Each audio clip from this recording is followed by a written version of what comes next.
So I'm a year 12 student who's looking to go to uni in the coming years, and however I was just wondering what you have to endorse the whole, or do you have to endorse the whole year with merit or higher to go to uni, or can you just endorse in certain subjects? Is that enough? What kind of marks do I need to get to uni? And this got me essentially what he's asking and what I thought we should talk about, because I don't think we've talked about this in detail on this show, is what you need to actually get done to get into university in New Zealand. We made a list. He made it. I made a list. I didn't make it. Because it's really complicated and it confuses a lot of people. So there's three things you need to think about. So it's the core university entrance criteria, the guaranteed entry score, and any additional requirements for the specific degree you want to study. So the first thing, university entrance. Do you want to do this one? Because you probably understand it better than me. I'm still going to use this as a bit of a prompt. No, go but for it. I will explain it as we go. So you need 14 credits at level 3 in the university approved subjects, and so those are all on NCEA. You can check those out.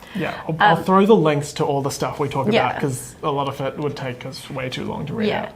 So show notes, studytime.co.nz, and you can find all the links for everything we talk about here.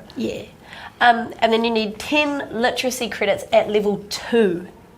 2, not level 3. So, and this is why you can drop English at level 3 and still get into university. Because that's what I did. And then you also need 10 numeracy credits, but you need these at level 1. So it's numeracy at level 1, English at level 2, and then in level 3, just 3 of the university approved subjects, 14 credits in each of them. So at level 3 you need, I'm just going to go over those again.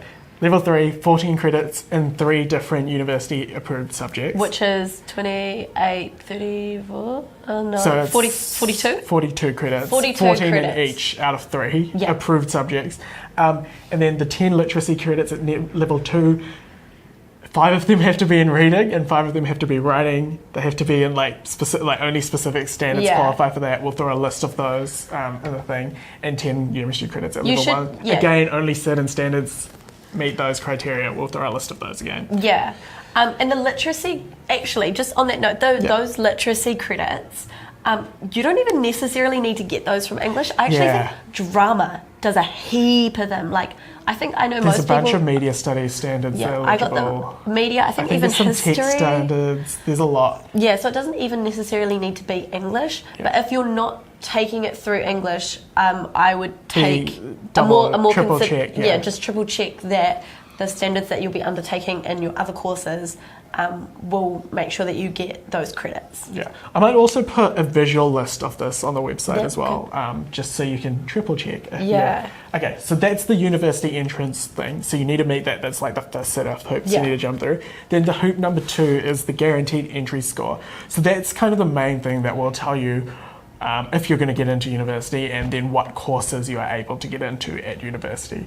So the way you calculate your guaranteed entry score is based on your level 3 results, not your level 2, but you can, you can kind of guess based on how you performed on level 2. Like, you can see, do I need to perform better next year? If I perform at this level again, will that be fine? So it's a good way to gauge it. But at level 3, you take your 80 best credits only in university approved subjects. Again, we'll put the list for that online. 80 best credits. You can only credit 24 credits per subject. So if you have a subject where you have 30 credits, only the best 24 would count. It's very unlikely that you're going to have subjects that you'll take more than 24 That's credits true. in. In Bio Level 3, I took absolutely every standard that was available. In Biology Level 3, hit me up. And that was 24 credits total. So that was a jam-pack year. So. And if you don't get 80, you get... So if you have 70, you get 70. That's just how it is. And that's fine. So you take your 80 best credits at level 3, and then you apply... For every excellence credit, you apply 4 points. For every merit credit, you apply 3 points. And for every achieved credit, you apply 2 points. And you add those all together, and then you get your guaranteed entry score. So that's going to be a number like 120, 150, 200, 250. There's quite a wide range of them, but that's kind of the range. The maximum you could get would be 160 times 2. 320. So the maximum you could get with 320 points, that would be 80 excellence credits.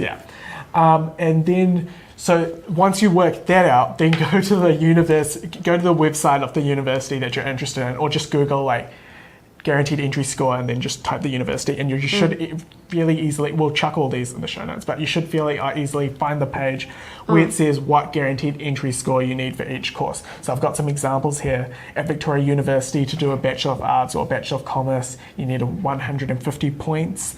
So if you get 150 or more, you are guaranteed to get into a Bachelor of Arts or Bachelor of Commerce. If you think about that, if you have 80 achieved credits, that's 160 points there. Yeah. So you can have 80 achieved credits, and that's enough. And if you have even like a small amount of merit or excellence, it will like blow it up quite even easily.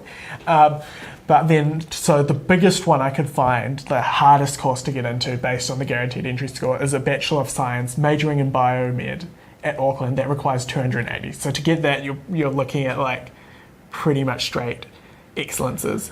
That is the hardest course in the entire country. Is it? Yeah, that's the max guaranteed entry score. But just because it's max guaranteed entry score doesn't make it the hardest course. It's the hardest course to get into. Oh, hardest course. Yeah. Okay. So, I won't argue with it. Okay. Yeah. Cool. Okay. So that's that. So calculate your guaranteed entry score, and then look at what guaranteed entry score you need to get into, or what guaranteed entry score you need to get into the program that you want to get into. Yeah. Last one.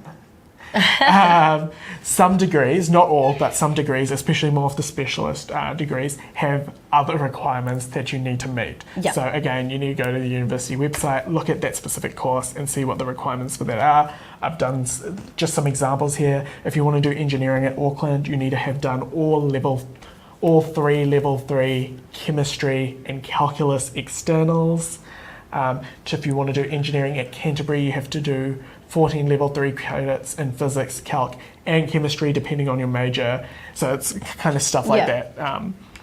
So long story short, get UE, calculate your guaranteed entry score, see what your required papers are, see what the guaranteed entry score you need is, and see if there's any additional requirements you need to get into your thing. Just on that note though, with the extra requirements and stuff, because some of these are dependent upon your externals, it actually means that you won't know until about like January 7th, which is quite daunting really.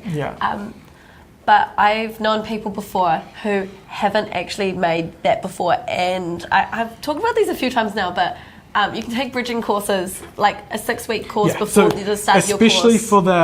Especially for those like additional requirements, those like 14 credits in calculus and stuff, those can often be substituted with bridging courses. And the guaranteed entry score means that like if you get above that guaranteed entry score, you will get into that course.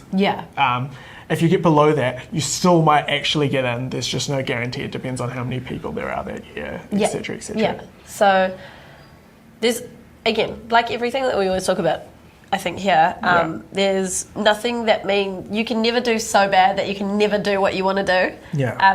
You might have to just take an alternative route. But hopefully that answers your question, Ethan. I know for... And hopefully, so we'll have like a summary of that on the website, because I know that's like a lot of information to take in. All this information is available online as well. Like it probably didn't take you that long to research. It took me about 10 minutes to find that out. It's just like so many little boxes you have to tick, and if you like don't tick one, it's like all over. That's how it feels sometimes. But I think in advance, be aware in advance of what you have to do and where you have to be. Because if you kind of fumble around for ages and just think, oh, I hope I'm doing the right things, like you might be, but you also might not be. Especially little things like those numeracy credits. It's one of those things you can easily get over and done with at level 1 and never have to think about it again. But if you don't do it, it's going to bite you, and it's going to bite you later.